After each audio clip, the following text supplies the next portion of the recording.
Hello and welcome to the T20 World Cup squad analysis. As we know, the T20 World Cup is just around the corner, starting from the 16th of October and going on till the 13th of November. So quite a stretched out tournament. We'll have a lot of teams competing, a lot of talent on display, and it's of course all happening down under.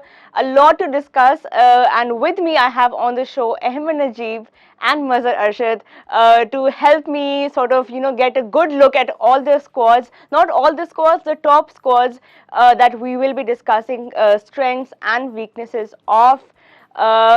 Ahmed, welcome to the show. Lovely to have you. Thank you so much. इस video में जो है वो हम India, Pakistan और south Africa के squads पे नज़र डालते हैं थोड़ा सा with the help of numbers and their recent stats and their recent performances. Amar, help us understand. India के बात करते हैं पहले. थोड़े सरप्राइजेस हैं उनके स्क्वाड में, उनके कुछ प्लेयर्स जडेजा बुमराह जो है वो उनकी एब्सेंस में क्या डिफरेंटली करना चाहेंगे, खास तौर पे जो लास्ट वर्ल्ड कप उनका इतना अच्छा नहीं गया था. What differently do you think India will be doing this time around? मेरा ये ख्याल है कि जिस तरह आपने बात की कि थोड़ा सा उनको सेटबैक तो हुआ उनके फास्ट बॉलिंग डिपार्टमेंट में, जैसे बुमराह नहीं है और कुछ नेम्स उनके मिसिंग है फास्ट बॉलिंग डिपार्टमेंट में, जैसे ऑलराउंड कैटेगरी में देखें तो रविंद्र जडेजा नहीं है। लेकिन डिफरेंट ये करना चाहिए लास्ट वर्ल्ड कप से कि थोड़ा सा वो थोड़ी सी सेफ अप्रोच थी उनकी, थोड़ा कॉशियस अप्रोच थी हमें लगी थी लास्ट वर्ल्ड कप में भी। ठीक है, वेन्यू का फ़र्क है। अब जो उन्होंने रिसेंटली जो चेंज उन्होंने करने की कोशिश की इंडिया ने, वो ये किया कि थोड़ा सा अटैकिंग अपने जो पावर प्ले में गेम में थोड़ा अटैक ज़्यादा लेकर आए। स्पेशली हमने अभी देखा है कि रोहित शर्मा ने थोड़ा सा ज़्यादा अटैक की तरफ गए हैं, थोड़ा सा पावर प्ले को कैच करने की कोशिश की है और यही वो स्ट्रैटेजी लेकर चलेंगे।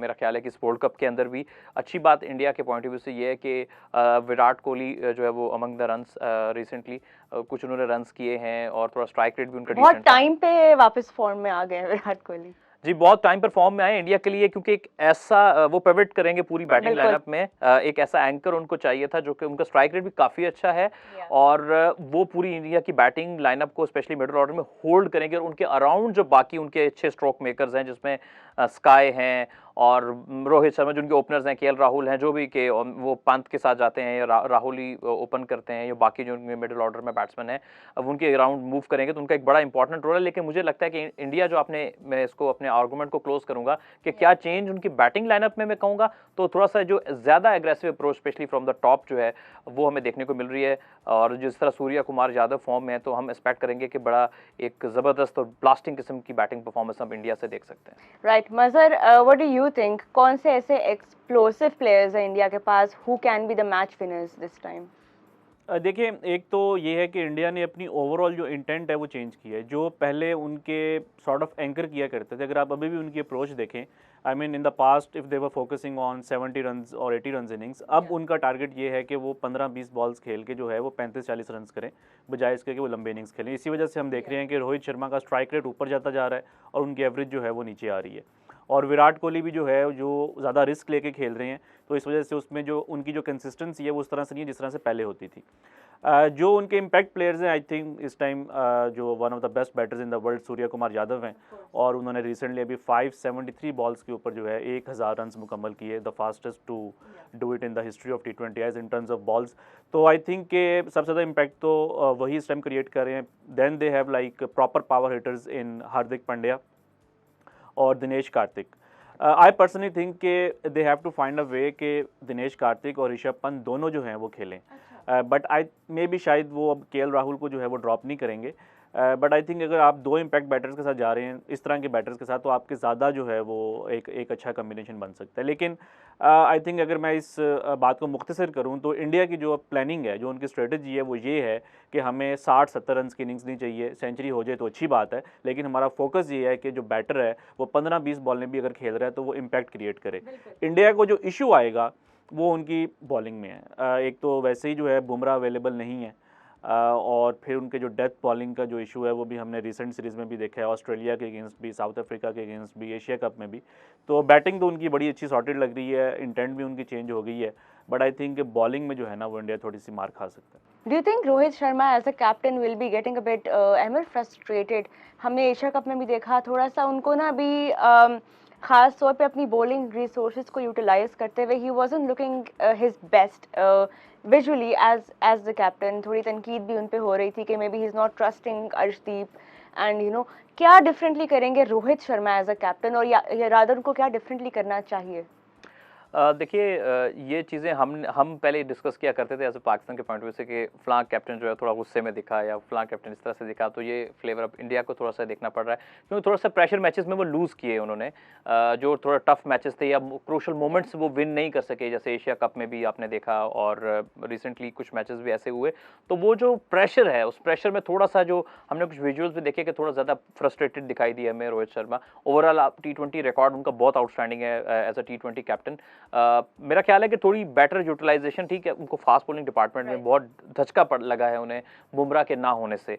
और फिर जो उनके एक रिलायबल बॉलर थे भुवनेश्वर कुमार, वो एक्सपेंसिव जा रहे हैं डेथ ओवर्स में, तो उनके लिए मुश्किलें बढ़ गई और एज अ कैप्टन वो फ्रस्ट्रेशन आपको रोहित शर्मा की नजर आ रही है आपको ऑन द फील्ड। तो डेफिनेटली बैक करने की कोशिश करेंगे अपने बॉलर्स को, समहाउ इस तरह से स्ट्रैटेजी मेक करने की कोशिश करेंगे अमंग द गिवन रिसोर्सेज कि वो किस तरह से डेथ ओवर्स में बेटर परफॉर्म कर सके, क्योंकि ये उनकी फास्ट बॉलिंग में स्पेशली एक ऐसा फेज है जहां पर वो काफी स्ट्रगल कर रहे हैं। Do you think Virat Kohli जब कप्तान थे उस टाइम पे he was just naturally more suited and more calm in these big ICC tournaments?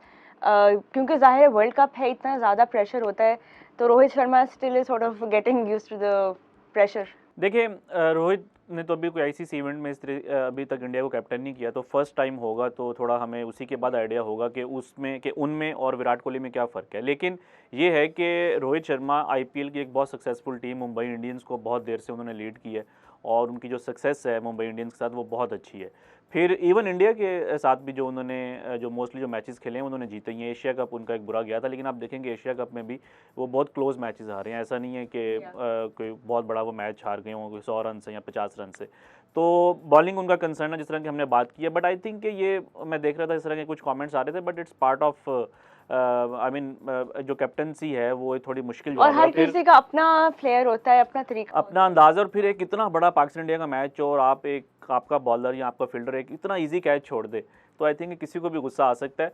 But I think कि रोहित शर्मा की अगर हम उनकी डोमेस्टिक क्रिकेट को देखें जिसमें आईपीएल है, उसमें जिस तरीके से उन्होंने मुंबई इंडियंस को लीड किया, हाई प्रेशर मैचेस में लीड किया और काफ़ी बड़े बड़े प्लेयर्स को उन्होंने कैप्टन किया, तो हम ये एक्सपेक्ट कर सकते हैं कि इस वर्ल्ड कप में भी जो है वो रोहित शर्मा की जो कैप्टनसी है वो अच्छी ही होगी, जिस तरीके से वो आईपीएल में करते रहे।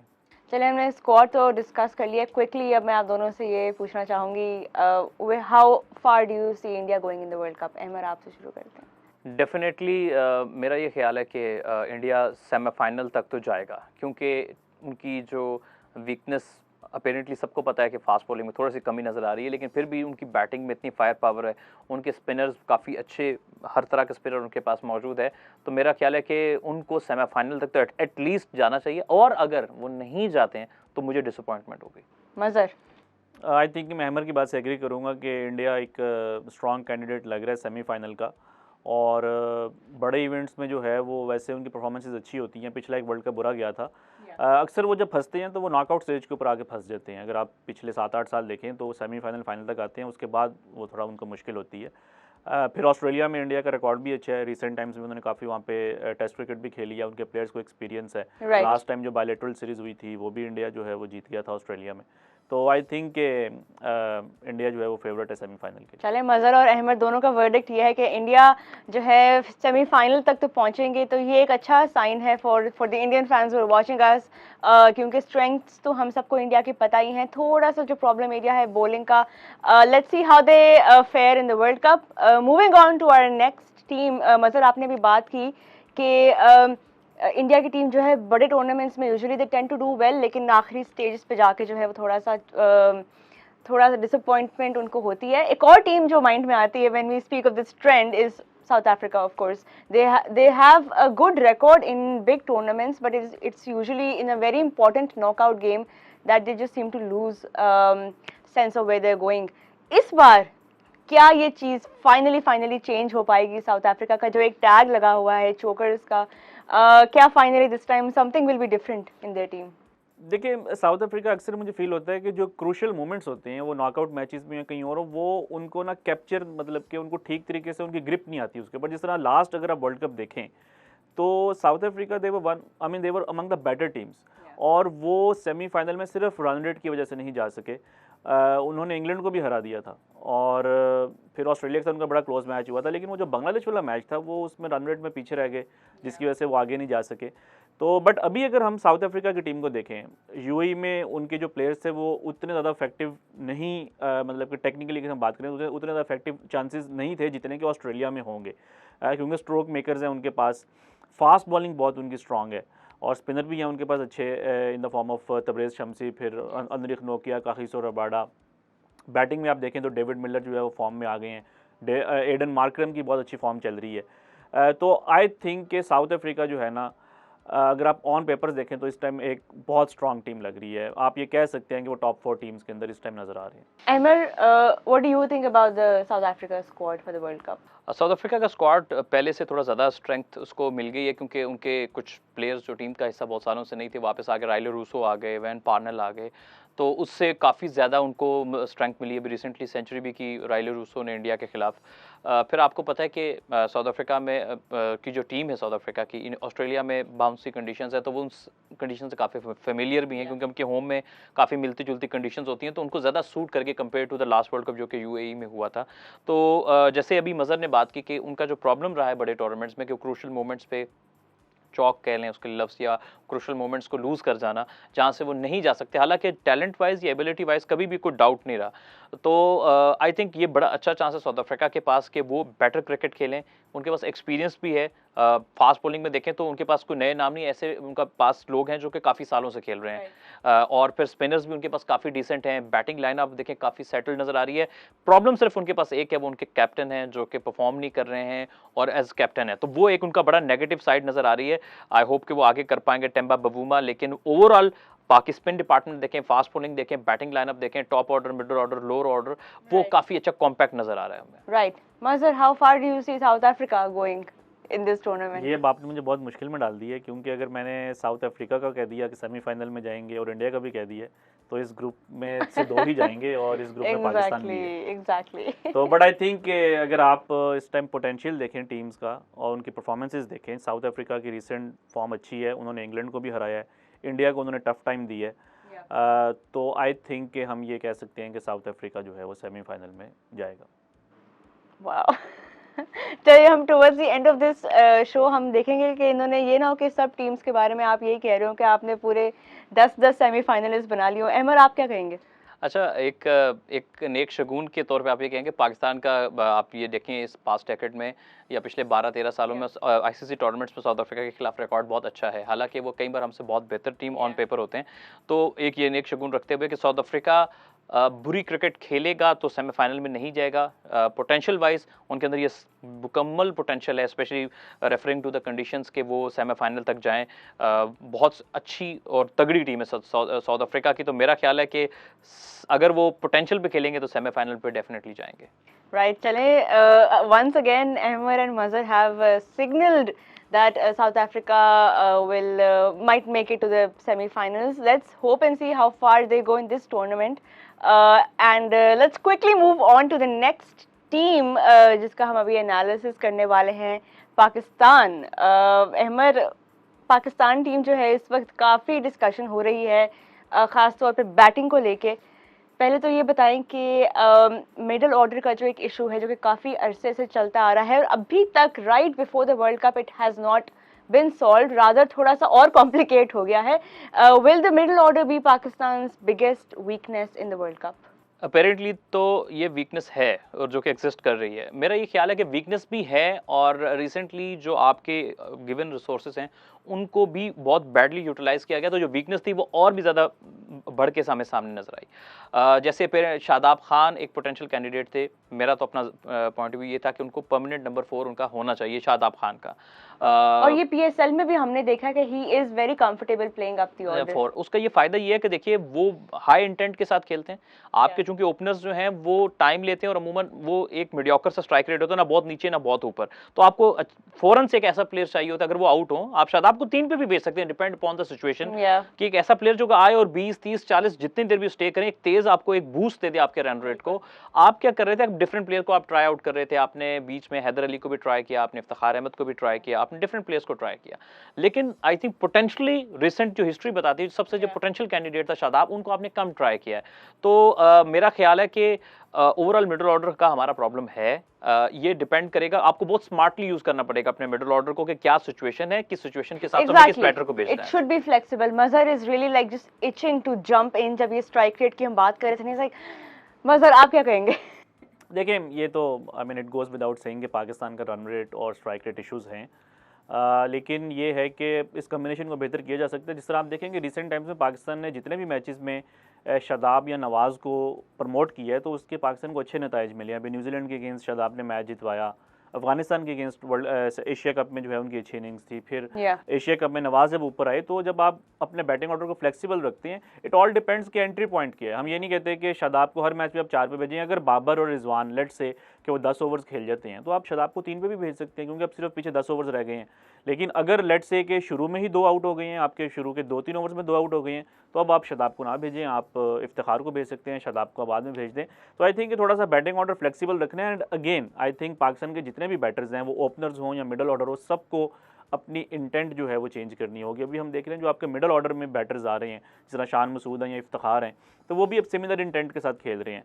आप फोकस ये करें कि आपने 15 बॉल्स खेलनी है, तो आपने उसके ऊपर 25-30 रन करने हैं। उसके बाद अगर आप आउट हो भी जाएं तो इतना फ़र्क नहीं पड़ना चाहिए। लेकिन क्योंकि पाकिस्तान एक ज़रा कंजर्वेटिव स्टार्ट के साथ जाता है, तो जब मिडल ऑर्डर की बारी आती है, हम अक्सर बात करते हैं जी कि मिडल ऑर्डर को अपॉर्चुनिटी मिल रही है, लेकिन वो अपॉर्चुनिटी तब मिलती है जब उनका रिक्वायर्ड रेट, जो एक्सपेक्टेड रेट होता है, वो आप 11 या 12 के ऊपर पहुंच जाओ। और पहले बैटिंग करते हुए भी ये प्रॉब्लम आती है कि जो पावर प्ले है वो इतना अंडर यूटिलाइज हुआ होता है कि बाय द टाइम उन तक आती है वो एक्सपेक्टेशंस होती हैं कि वो पता नहीं 12 पर ओवर के रेट पे स्कोर करें। एक जो पॉइंट मैं डिस्कस करना चाह रहा था कि अभी अगर आप रिसेंटली इंग्लैंड का मैच देखें, जो इंग्लैंड मैच जीता है ऑस्ट्रेलिया के अगेंस्ट, उनके ओपनर्स ने तकरीबन 130 रन कर दिए, और उसके बाद उनका जो मिडल ऑर्डर है वो रन्स नहीं कर पाया। और मैं रिकॉर्ड देख के काफ़ी हैरान हुआ कि इंग्लैंड के ओपनर्स ने जब 10 ओवर्स खेले हैं T20 आईज में 5 बार बैटिंग फर्स्ट करते हुए, तो 4 बार उनका मिडल ऑर्डर फेल हुआ है। तो ये मतलब कि जो क्रिकेटिंग नेचर है वो ऐसी है कि अगर आप अपने पूरे मिडल ऑर्डर को सिर्फ 7-8 ओवर्स देंगे या 9 ओवर्स देंगे, तो मोस्ट ऑफ द केसेस में वो रन्स नहीं कर पाएंगे, क्योंकि उनको जो बॉल्स हैं वो उतनी नहीं मिल रही जितनी के मिलनी। यानी कि आपके 2 ओपनर्स जो हैं वो 11-12 ओवर्स खेल रहे हैं और बाकी के 4-5 बैटर्स जो हैं वो 6-7 ओवर्स खेल रहे हैं। तो अच्छा, इसका ये मतलब नहीं है कि हम ये कह रहे हैं कि जो ओपनर्स हैं वो जल्दी आउट हो जाएं। जिस तरह इंग्लैंड था, आप देखेंगे उनके ओपनर्स ने लंबी बारी ली, लेकिन उन्होंने अच्छे स्ट्राइक रेट के ऊपर बैटिंग की, तो वो उस ओपनिंग पार्टनरशिप की वजह से या वो रन रेट की वजह से, अगर उनके मिडल ऑर्डर ने नहीं भी रन किए, still they ended up scoring 209 runs. तो जब आप इस इंटेंट के साथ खेलेंगे, तो अगर आपका मिडल ऑर्डर कोलैप्स भी हो जाता है, तो या कोलैप्स या अगर वो रन्स नहीं कर पाते, तो आप फिर भी एक विनिंग टोटल तक पहुंच जाएंगे। तो I think key thing is कि आप किसी भी फेज के अंदर, वो पावर प्ले हो या मिडल ओवर्स हो या डेथ ओवर्स हो, आपने बॉल्स को वेस्ट नहीं करना, आपने अपने रिसोर्सेज को जो है वो मैक्सिमाइज करना है। अच्छा नोहा, एक छोटा सा पॉइंट फिर आप आगे एक छोटा सा पॉइंट इसी में इस डिस्कशन में ऐड करना चाह रहा था मैं रोहा, कि आपको इशू ये आ रहा है कि आपके पास बैटिंग में जो आइडियल बड़ी सिचुएशन नहीं बन पा रही है। अब जैसे आप शान मसूद को नंबर 3 की पोजीशन पे भेजते हैं, बेसिकली हमें पता है वो टॉप ऑर्डर या ओपनिंग बैट्समैन है। अब वो चूंकि उनकी बारी लेट आ रही है, क्योंकि हमारे ओपनर्स नॉर्मली थोड़ा लंबा खेल जाते हैं, तो शान मसूद ने, अगर आप रिसेंटली देखें इंग्लैंड के खिलाफ मैचेस में भी या न्यूजीलैंड में भी, जिस मैच में थोड़ा स्टे कर गए हैं, जैसे इंग्लैंड के खिलाफ मैच था, उन्होंने कोशिश बड़ी की, उनसे लग नहीं रही थी, क्योंकि is not a natural hitter. वो ज्यादातर प्लेसमेंट के ऊपर रिलाई करते हैं, बैंक करते हैं, जो कि पावर प्ले का फायदा उठाया जो पहले 6 ओवर होते हैं। जब दायरा खुल जाता है और तब वो बैटिंग के लिए आते हैं, तो जो वो कनेक्ट भी करते हैं, वो फील्डर वहां पर बाउंड्री पे प्लेस्ड होते हैं, तो उनको प्रॉब्लम आ रही है। ये चीज अंडरस्टैंड करने की जरूरत है कि हमारी टीम मैनेजमेंट कर क्या सकती है कि स्मार्टली अपने मिडिल ऑर्डर को आप यूज करें। इंग्लैंड के खिलाफ 2 मैचेस ऐसे हैं जिसमें उनको 12वें या 14वें ओवर में विकेट गिरी, तो उनको उस टाइम पे भेजा, जो कि एंट्री पॉइंट उनका बिल्कुल भी दुरुस्त नहीं था।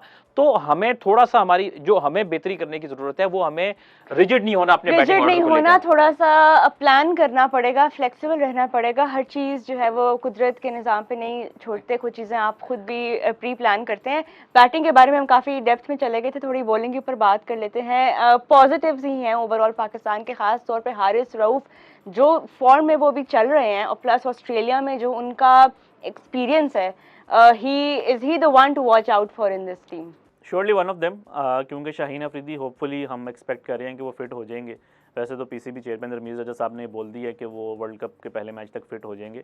अगर शाहीन भी होते हैं और साथ हारिस हैं और नसीम है, तो ये तो आई थिंक पूरे वर्ल्ड कप में आई डोंट थिंक कि इतना स्ट्रॉन्ग पेस अटैक जो है वो किसी भी टीम का होगा। साउथ अफ्रीका का भी अच्छा है, लेकिन पाकिस्तान अगर नसीम उसी तरीके से फॉर्म में रहे, हारिस और शाहीन अगर उस तरह परफॉर्म करते हैं, और फिर इवन जो पाकिस्तान के जो बैकअप रिसोर्सेज हैं हसनैन और वसीम जूनियर, तो आई थिंक ये कहना गलती होगा कि इस पूरे वर्ल्ड कप में जो बेस्ट पेस अटैक नज़र आ रहा है वो पाकिस्तान का ही है। No surprises there. Ahmed, quickly, how far do you see Pakistan going in this tournament? इंशाल्लाह पाकिस्तान को सेमीफाइनल खेलना चाहिए। बस सेमीफाइनल तक आपने नहीं, सेमीफाइनल chance नहीं, दिया। पॉइंट इज दैट कि नॉकआउट स्टेजेस में फिर हम जब नॉकआउट स्टेजेस में पहुंचेंगे तो हम कुछ बातें उस वक्त के प्रोग्राम्स के लिए भी बचा के रख लेते हैं, लेकिन पाकिस्तान को खेलना चाहिए, क्योंकि नॉर्मली ये होता है कि कभी अक्सर ये होता है कि पाकिस्तानी टीम अगर ऑन पेपर कुछ डिपार्टमेंट्स में हल्की भी लग रही हो तो अक्सर बड़े टूर्नामेंट्स में वो थोड़ा ज़्यादा जेलिन भी हो जाते हैं। तो मैं और अक्सर यही होता है बड़े टूर्नामेंट्स में कि शुरुआत जो होती है पाकिस्तान की वो थोड़ी शेकी होती है, लेकिन by the middle of the tournament एक रिदम आ जाता है and you know that goes. अच्छी उम्मीद है रोहा पाकिस्तान की टीम की तरफ से। आई होप के जो वीकनेसेस नज़र आ रही हैं ये तो हैं वो एक्सपेरिमेंटेशन की जो स्टेजेस भी हमें देखने को मिली वो सब सॉर्ट आउट हो जाएगा और इंशाल्लाह हम ज़रूर पाकिस्तान सेमीफाइनल में जाएगा। मैं बहुत ऑप्टिमिस्टिक हूँ। और छोटी सी बात ये कि इस स्क्वाड में knowing the history of Pakistan मुझे लगता है कि जो डेट है आपकी चेंज करने की, एक या दो नाम चेंज होंगे और जो एक तब्दीली पाकिस्तान को इस वक्त रिक्वायर्ड है, मैं जो मुझे कमी पूरे पाकिस्तान के ओवरऑल स्क्वाड में स्ट्रेंथ और वीकनेसेस को एक तरफ रख के नजर आती है, वो एक जेन्युइन पेस ऑलराउंडर है। और मेरे ख्याल है हम फ़हीम अशरफ को बैडली मिस कर रहे हैं और उनका होना मेरा ये ख्याल है कि बहुत ज़रूरी है। Fair enough. मजहर, आपकी क्या प्रेडिक्शन है?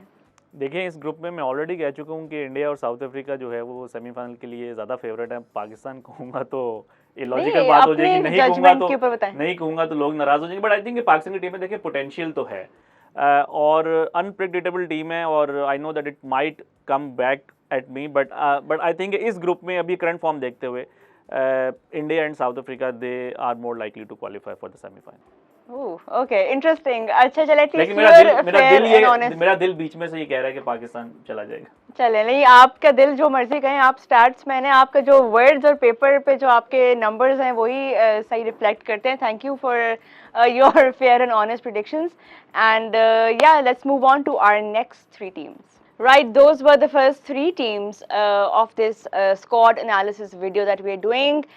Stay put for the next three teams that we will be discussing shortly.